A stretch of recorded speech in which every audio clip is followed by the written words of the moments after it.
ao único que é digno de receber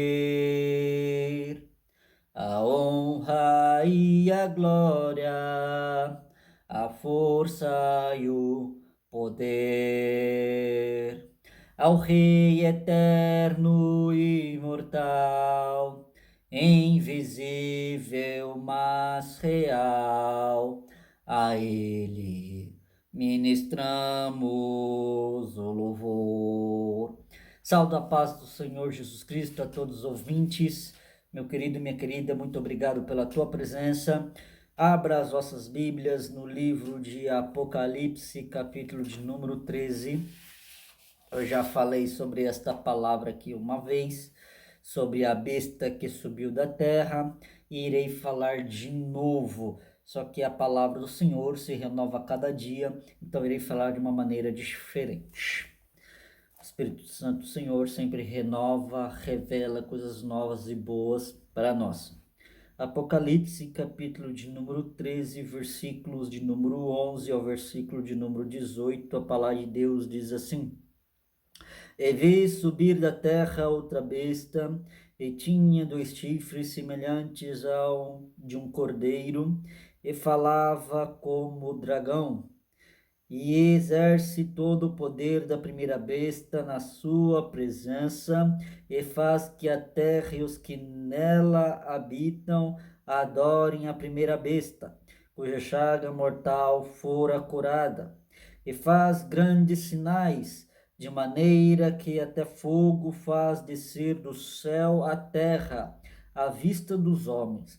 Engana os que habitam na terra com sinais que lhe foi permitido que fizesse em presença da besta, dizendo aos que habitam na terra que fizessem uma imagem à besta, que recebera a ferida da espada e vivia.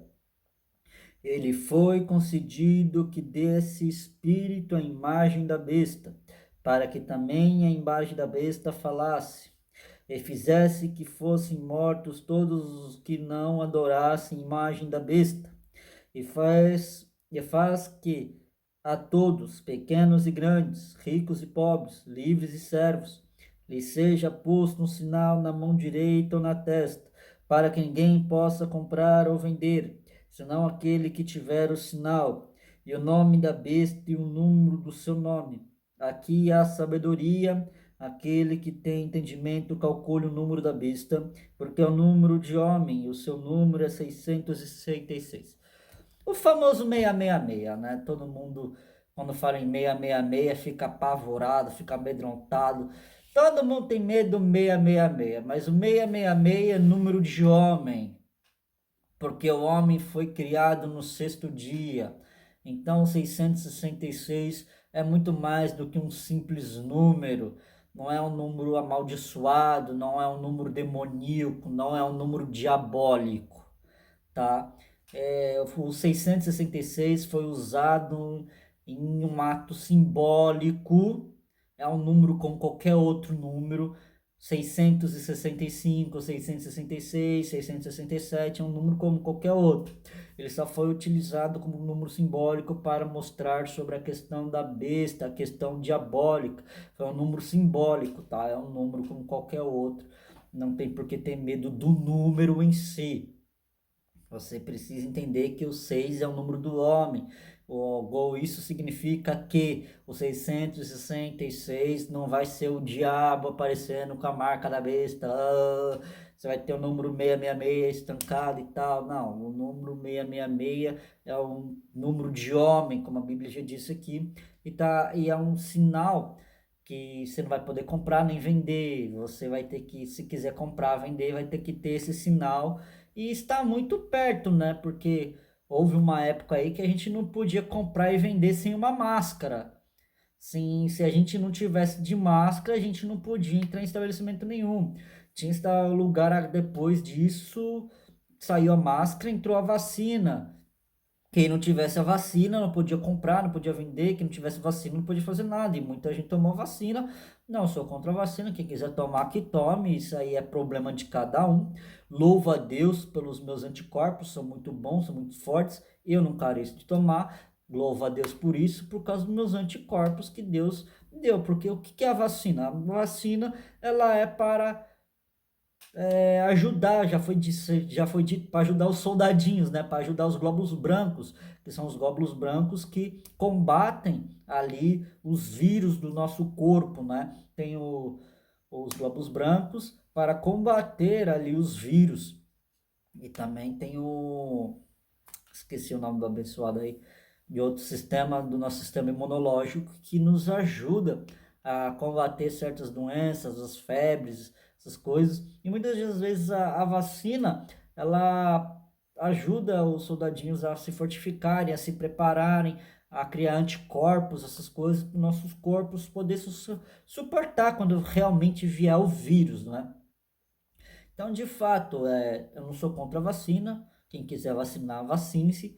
Eu sou a favor que quem quiser se vacinar, se vacine. Mas eu sou contra que quem não quiser se vacinar seja obrigado a se vacinar. Eu sou totalmente contra esse princípio de obrigatoriedade.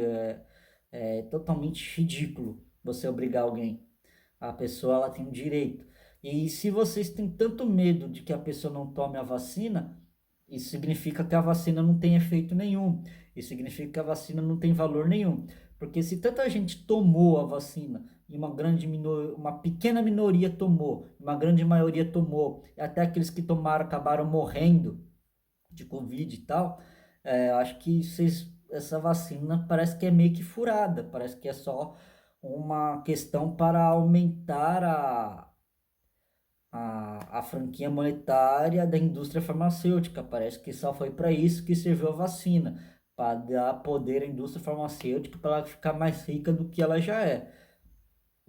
As pessoas vão bem falar, isso é teoria da conspiração. Sim, pode ser teoria da conspiração. A indústria farmacêutica não ganha dinheiro com pessoas saudáveis. A indústria farmacêutica precisa de pessoas doentes. Sem pessoas doentes, a indústria farmacêutica vai à falência. Então, a indústria farmacêutica precisa de pessoas doentes para continuarem produzindo seus remédios, para que as pessoas continuem comprando os remédios. Por isso que você toma um remédio para arrumar alguma coisa no seu organismo e estraga 10. Né? Ele sempre fala, leia a bula, mas ninguém lê a bula. Quem é que vai ler aquele papel desse tamanhozinho aqui com uma letra menor que uma formiga, mano? Quem é que vai ler aquela porcaria daquela bula? Ninguém lê bula, gente. Raramente alguém lê bula. Quando você vê alguém lendo bula é porque, sei lá, a pessoa tá sem o que fazer. A pessoa deve estar entediada. Pra pessoa ler uma bula deve estar com tédio, porque é um negócio. Aí se você lê a bula lá, tem gente que lê a bula lá melhora uma coisa no nosso organismo e o remédio melhora alguma coisa no nosso organismo e estraga outras partes do nosso organismo. Ela equilibra uma coisa e desequilibra a outra. Então você pode ver que é sempre uma questão de dependência de compra, precisa disso, precisa daquilo, então você sempre vai estar comprando mais. É claro que isso soa como teoria da conspiração e você acha o que você quiser, mas a realidade é fato. Isso é um fato, gente. A indústria farmacêutica não ganha dinheiro com pessoas doentes. A indústria necrotério, né, as pessoas que trabalham com caixões e tal, não ganham dinheiro com pessoas vivas e saudáveis. Eles precisam que as pessoas morrem de alguma coisa, seja por doença, por acidente, etc., para eles poderem ganhar ali o seu dinheiro, né? A funerária, a indústria funerária. A indústria funerária, ela não ganha dinheiro com pessoas vivas, ela precisa que as pessoas morram. Isso é meio frio de se falar e meio frio de se ouvir. Vocês devem estar falando, nossa, como o cara é frio para falar esse tipo de situação. Mas infelizmente é uma realidade onde todos nós vamos morrer. Até as pessoas que dizem que não há solução para a morte. Na verdade é assim. Você fala, não tem jeito para tudo nesse mundo, menos para a morte. Mentira, tem jeito para a morte sim. Para a morte tem jeito? Tem. E como se chama esse jeito? Jesus Cristo de Nazaré. Jesus Cristo é o jeito da morte. Jesus Cristo sempre venceu a morte. Jesus Cristo não morreu por causa da morte. Jesus Cristo se entregou à morte, ou seja, Jesus Cristo se entregou porque a morte não teve poder para matar ele. Tanto é que a Bíblia diz que Jesus Cristo disse: Pai, em tuas mãos eu entrego o meu espírito, suspirou e morreu. Ou seja, se Jesus não tivesse entregado o espírito para Deus, Jesus Cristo não teria morrido, porque a morte não teria poder sobre ele. Tanto é que Jesus ressuscitou ao terceiro dia e não no terceiro dia. Porque se a gente falar que Jesus ressuscitou no terceiro dia, ele ressuscitou numa segunda-feira e não num domingo, porque ele ressuscitou no domingo. Jesus morreu numa sexta-feira, passou-se o sábado e ele ressuscitou num domingo, tá? Ele não ressuscitou então ele ressuscitou ao terceiro dia. Segunda, sábado e domingo. Dedinho torto, mas não liga pro dedo torto não. Se Jesus tivesse ressuscitado no terceiro dia, Jesus teria ressuscitado na segunda-feira. Ou seja, ele morreu numa sexta-feira, no terceiro dia. Aí você conta 3 dias a partir do dia que ele morreu. Então, se ele morreu numa sexta-feira, você conta 3 dias a partir do momento que ele morreu. 1, 2, 3. São 4 dias. Aí seja sexta, sábado, domingo, segunda. Então, ele não ressuscitou no terceiro dia. Ele ressuscitou ao terceiro dia. E eu quero falar uma coisa que é bem escatológica. O que é escatologia? Escatologia é estudo do futuro. O que é estudo do futuro? Estudo do futuro é uma coisa que ainda não aconteceu, mas vai acontecer. E tem como a gente saber? Bom, a Bíblia ela já deixa algumas coisas para a gente. O livro do Apocalipse ele é um livro escatológico, porque ele fala de coisas que vão acontecer no futuro. Sempre quando nós vemos a palavra Apocalipse, a gente pensa no final, porque o Apocalipse é o último livro da Bíblia, e o Apocalipse fala sobre as coisas finais, sobre as últimas coisas que irão acontecer no mundo. Então muita gente quando vê alguma coisa de ruim acontecendo, nossa, é o fim do mundo, é Apocalipse e tal, quando na verdade Apocalipse significa livro das revelações, as coisas foram reveladas para o apóstolo São João ali na ilha de Patmos. Então, o livro do Apocalipse é um livro de revelação, que foi revelado coisas que já aconteceram, coisas que estão acontecendo e coisas que vão acontecer. Ou seja, o livro do Apocalipse é coisas que já aconteceram, coisas que estão acontecendo e coisas que vão acontecer. De novo, o livro do Apocalipse são coisas que já aconteceram, que vão acontecer, que estão acontecendo e que vão acontecer. Então, esse é o famoso livro do Apocalipse. Ele fala muito sobre escatologia, não só o livro do Apocalipse, o livro de Romanos também cita escatologia, que é o arrebatamento. O Tessalonicenses fala de escatologia. As cartas que nos foi dada através dos apóstolos também fala de escatologia, coisas do futuro, não é? Daniel também fala de escatologia, coisas que vai acontecer no futuro, coisas que ainda não aconteceram, estão falando de coisas que não aconteceram naquela época, mas estão acontecendo agora. Tem muita coisa que não aconteceu naquela época, mas está acontecendo agora. Então, para eles era futuro e para nós é presente. Tem muita coisa que era futuro para quem era do ano 2000, para quem era do século 20, para nós do século 21. Não é mais futuro, agora é presente. Por que eu falo isso? Porque o futuro, na verdade, ele é relevante. O futuro é relevante, porque existe até um professor que disse que o futuro não existe, porque daqui a um segundo é o futuro. Daqui a um segundo é o futuro, daqui a 30 segundos é o futuro. E um segundo passa-se muito rápido. Já passou um segundo. Daqui a um segundo é futuro. Acabei de falar essas palavras. Não é mais futuro, nem presente, já virou passado. Entendeu? Ou seja, as palavras que eu acabei de falar há 10 segundos, as palavras que eu acabei de falar há 1 minuto, não são mais presente, nem futuro, elas são passado, porque eu já falei, elas estão para trás, já foram faladas, elas estão lá atrás, é passado. O presente são as palavras que eu estou falando nesse exato momento. E o futuro são as palavras que eu ainda vou falar.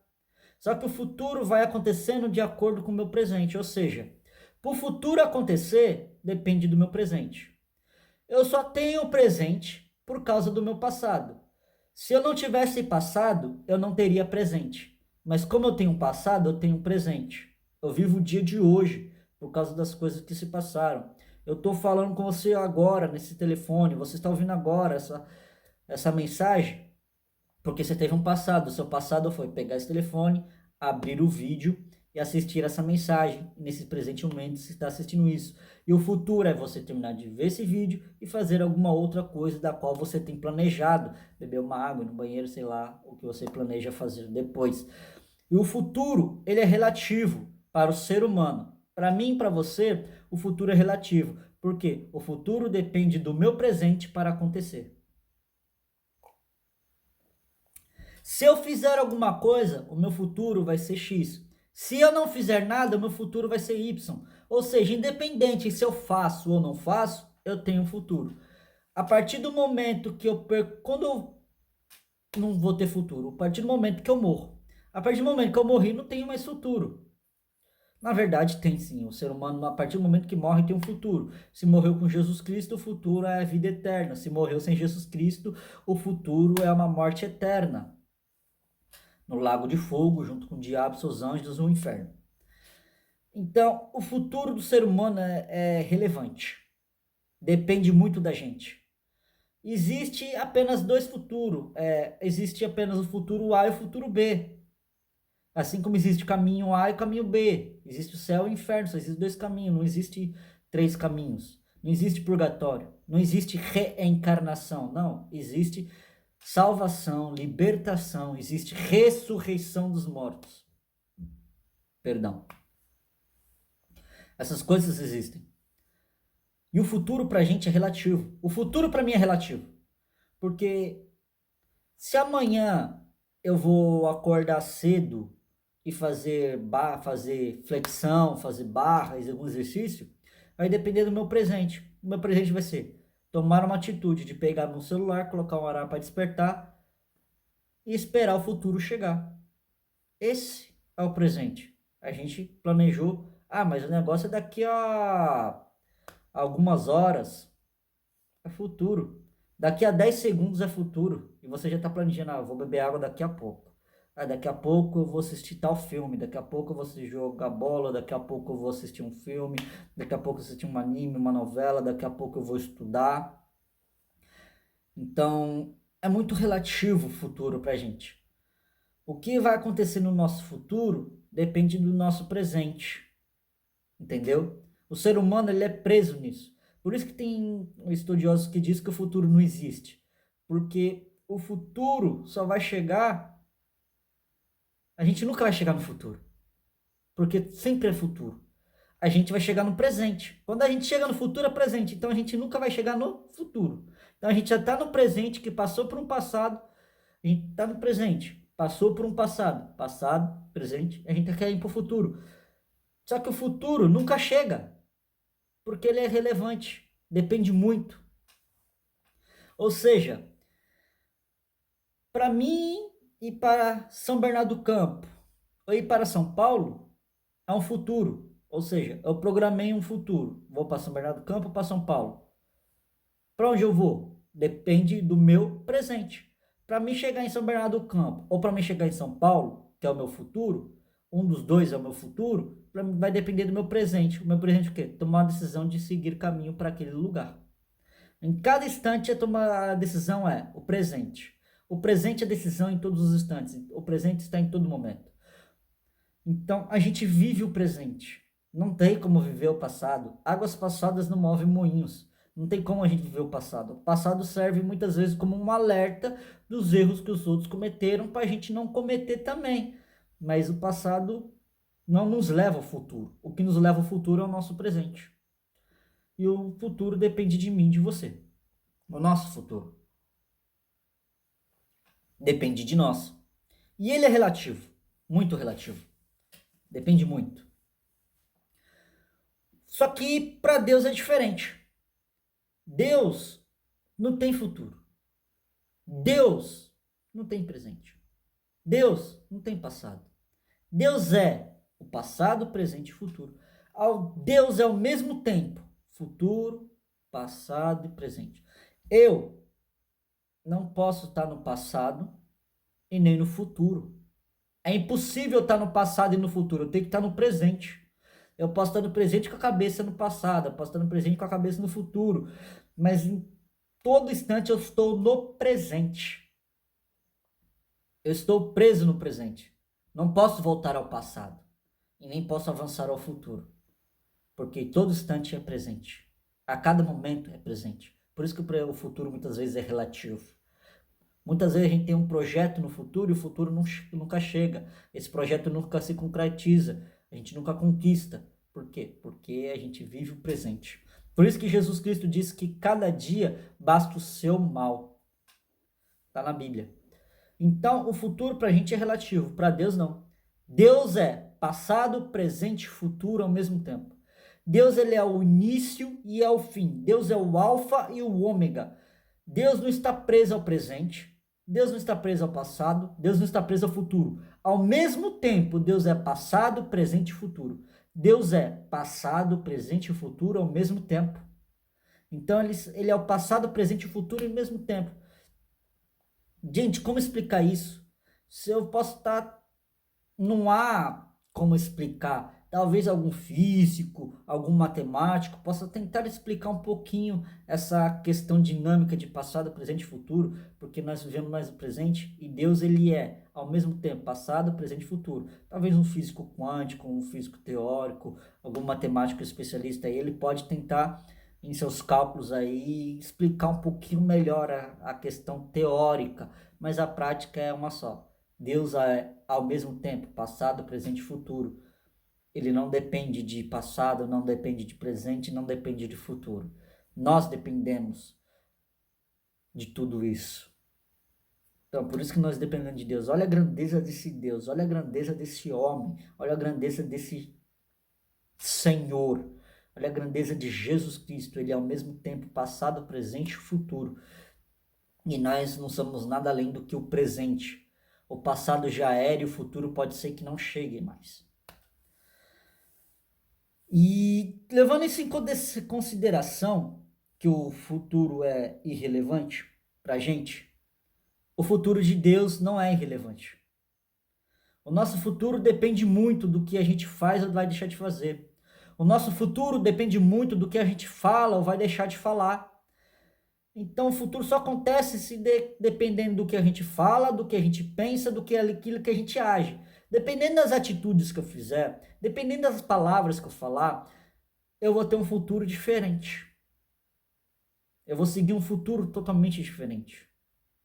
Dependendo do que eu falei, dependendo do que eu agi, dependendo do que eu pensei. Dependendo das minhas roupas, dependendo da maneira que eu ajo, da maneira que eu dirijo, da maneira que eu faço, da maneira que eu como, da maneira que eu me exercito. Eu vou ter um futuro diferente. Isso depende muito. O meu futuro depende muito do meu presente. Mas o futuro de Deus é eterno. Deus não está preso ao tempo. Deus não tem um futuro relativo. Ele é o passado, presente e futuro ao mesmo tempo. Ou seja, o futuro de Deus não é irrelevante. O futuro de Deus não é relevante. O futuro de Deus não depende do presente de Deus. O futuro de Deus já está decretado. Ele já decretou o futuro dele. E o futuro dele ele já deixou bem claro na Bíblia. Que é a vitória contra o mal. Onde ele vai vencer Satanás. E aqueles que vencerem Satanás, pela graça e misericórdia do Senhor Jesus Cristo, do Espírito Santo, e a misericórdia de Deus, herdarão o reino de Deus para toda a eternidade. Então nós, homens, voltaremos a ser eternos. Por que você acha que os homens querem tanta eternidade e viver para sempre? É porque nós fomos eternos um dia. E hoje nós somos mortais, mas voltaremos a ser eternos novamente. E essa possibilidade é só através de Jesus Cristo e mais ninguém. Veja bem, o futuro de Deus não é relevante, não depende do presente dele. Ele já decretou o futuro, ele já falou, vai acontecer desta maneira. E foi dito na Bíblia as coisas que irão acontecer. A besta que vai subir do mar, a besta que vai subir da terra, as 7 trombetas do Apocalipse, as 7 taças da ira de Deus. Veja bem, quando na Bíblia está escrito no livro do Apocalipse, está falando a mulher e o dragão, as 7 trombetas, as 7 taças, a queda da Babilônia. Quando a Bíblia está falando disso, ela não está falando de um evento sequencial. Não, senhoras e senhores, não vai primeiro abrir todos os 7 selos, para depois tocar 7 trombetas, para depois subir a besta da terra, para depois subir a besta do mar, para depois vir a queda de Babilônia. Não, não é bem assim. Alguns eventos do livro do Apocalipse vão acontecer simultaneamente. Ao mesmo tempo que os selos estão sendo abertos, algumas trombetas já podem ter sido tocadas. Porque a Bíblia em momento nenhum disse que nós escutaríamos o toque dessas trombetas. Mas ela diz que nós, os cristãos, ouviríamos o som de uma trombeta, que é a trombeta do arrebatamento, a trombeta que Jesus Cristo vai voltar para tirar o seu povo da terra. Essa trombeta só os cristãos vão ouvir, né? E seremos arrebatados. E para deixar bem claro, e depois disso todo o povo vai ver o Jesus Cristo, como está lá em Tessalonicenses, capítulo de número 4, capítulo de número 5. Então os eventos não estão aqui, eles não estão em ordem sequenciais. Primeiro as trombetas, depois a besta do mar, depois a besta da terra. Não.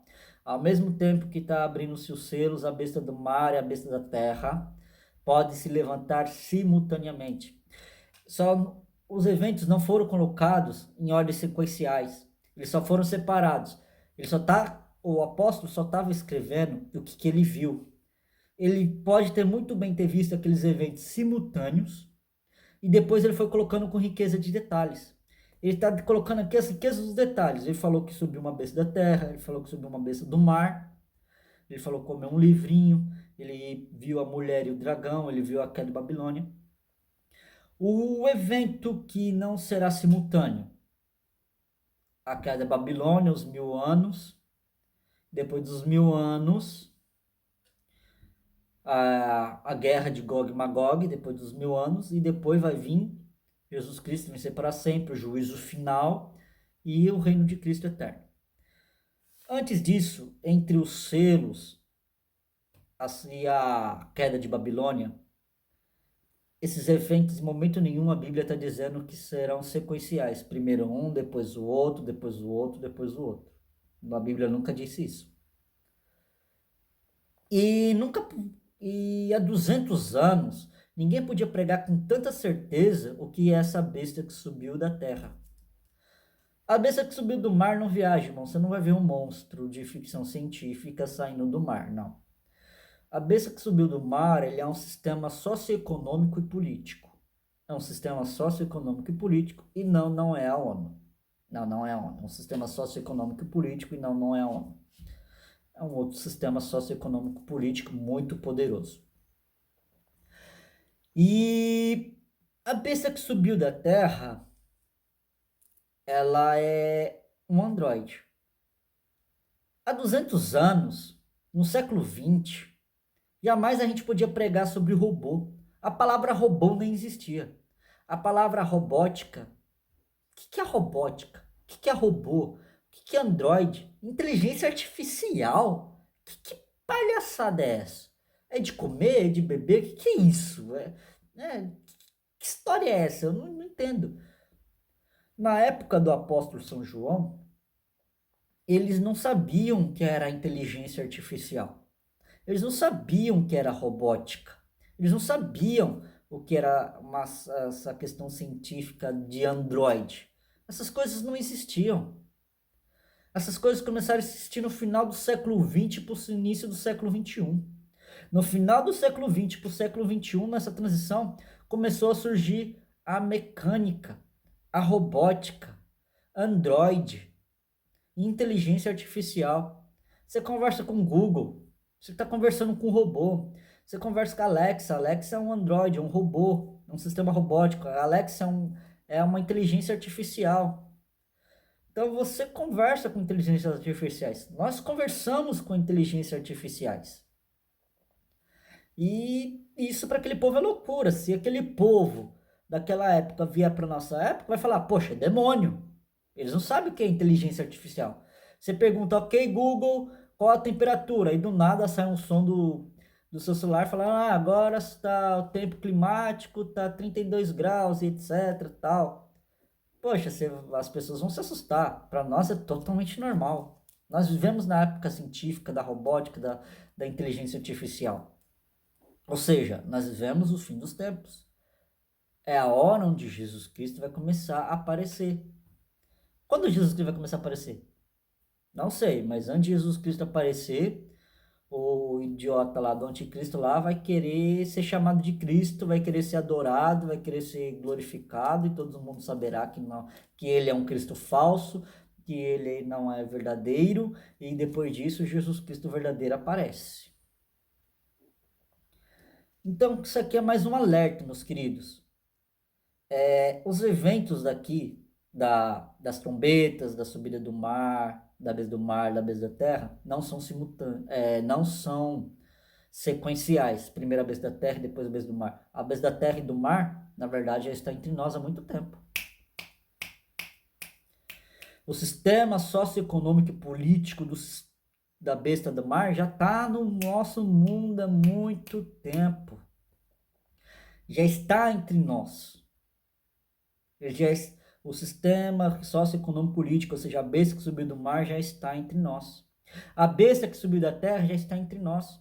Inteligência artificial, inteligência robótica, robô, androide, essas coisas a gente não podia falar dos anos o que era isso, é loucura, ia chamar a gente de xarope, ia chamar a gente de louco. Essas coisas não existiam. Uma imagem que tem o poder de falar, ele só conseguiu falar, uma imagem que foi lhe dado o poder de falar. Ou seja, um robô é uma imagem que tem o poder de falar.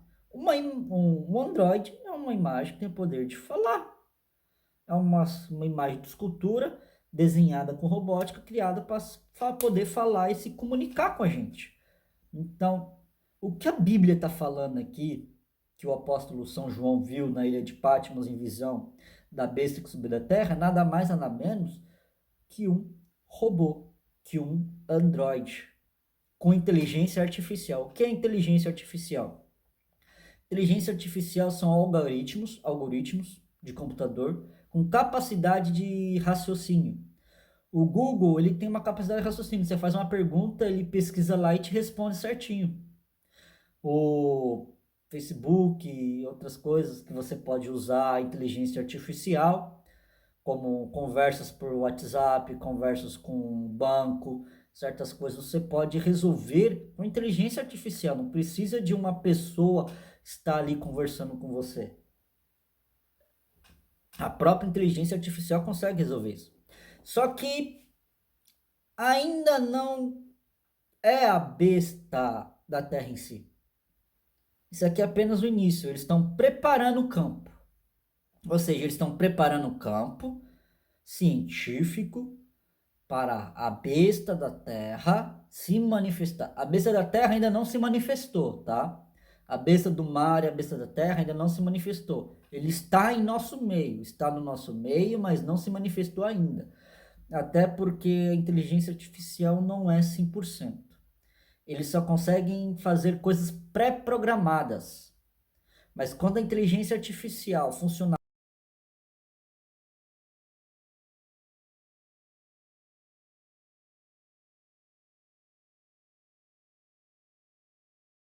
aí sim nós teremos